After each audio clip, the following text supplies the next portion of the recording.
guys, Gage from ARG, and we're going to be talking about Solemn Scolding hype and how you can take advantage of it. And with that, I'm going to give you guys a little lesson in economics and how exactly it works along with the Solemn Scolding hype, which is now sitting at currently around some ridiculous price, like $30 or something, I don't know. But we see this all the time, where a card that wasn't really considered that great or just wasn't in demand spikes up in price after it has a really good representation or really good showing at a YCS or an ARG circuit series or something. Most recent culprit being Solemn Scolding. I guess we could also say Denko Seka, but Denko Seka has kind of already been up in price for a while now. But Solemn Scolding, a secret rare next challengers that people really didn't think much of, has risen from a $5 card to pretty much a $30 card within a day. Now let's go to the drawing boards and talk about exactly just how that happens and how we can take advantage of it or how we can stop it. So what we have here is pretty much a basic graph that I constructed. We have over here the price line and we have the quantity as well. We also have a fantastic doodle by yours truly. Now for the sake of example, I provided the prices of Solemn Scolding before and after the hype.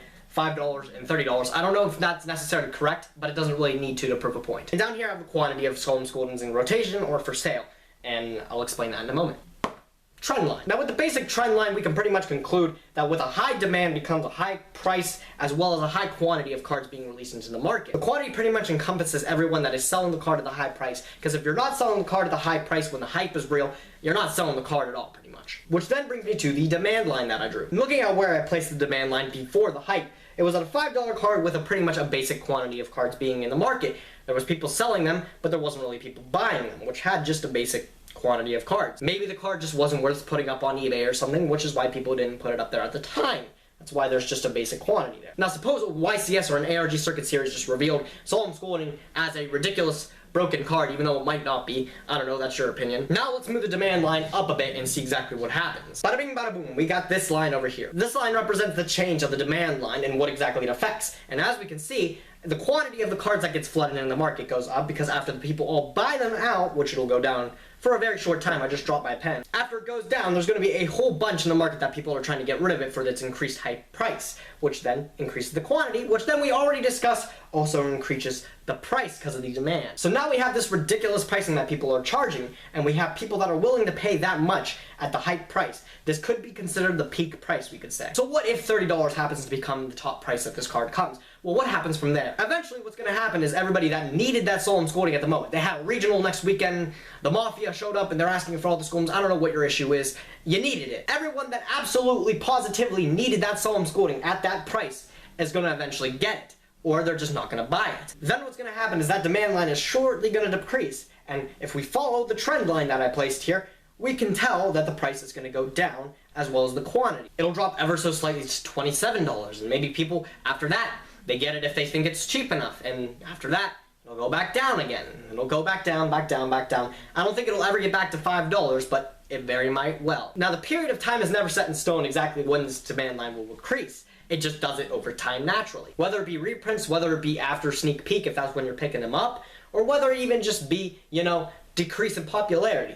The trend line is going to go down. And eventually this line is going to increase until people find an exact price that people deem reasonable, and that it will sell reasonably and it'll sell easily. Something else to note is extremities and exactly what they mean. Now if we take data or we take prices from a website, the prices are going to normally stay somewhere around where the demand line is and where the trend line kind of meets it. Saying that, we can also have people trying to push the trend line by charging a lot extra more, which they could charge maybe like $20, which would be somewhere up here, I don't know. And following that, if there's not a cluster of expletives around that amount, the trend line will not change from where it is. So we can just pretty much cross that out. No one's buying a Solemn Scolding for $100 right now. That's just not how it works. But as a quick recap, as demand goes up, price and quantity will go up as well.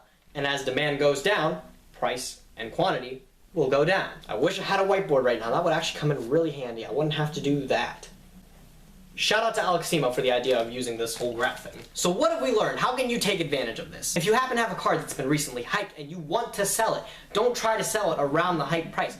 Cut it a little bit lower to get it away from the demand line where people thought it would be. If we can come up with a definite average price and say, okay, this card is definitely going for somewhere around 30, charge less than that. You already know it's a matter of time before the card goes back down in price. So why not try to get it off your hands as fast as you can? Deviating yourself enough from the demand line to kind of make yourself stick out a little bit will help you sell the card quicker. That's pretty much common logic. If somebody approaches you and say, okay, the card's around 35, most likely you're not going to be wanting to charge $35. Well, maybe you'd want to, but you probably wouldn't sell the card at that price. So in the case of Solemn Scolding, if you absolutely needed the card at this high price, well, go ahead and buy it. But other than that, you can definitely ensure the fact that it will go back down eventually. And you should probably wait. Because like I said before, time is a factor indeed, but also we gotta count reprints and just loss of relevancy. Much like the meta, the market is a fast-changing thing in this game. You gotta keep up and you gotta be ahead. ARG stands for Avocados Ruin Guacamole because that makes perfect sense. It also conveniently stands for Ultra Reality Games. If you guys want to buy or sell product, if you want to read articles from the tops to top players, or if you want to attend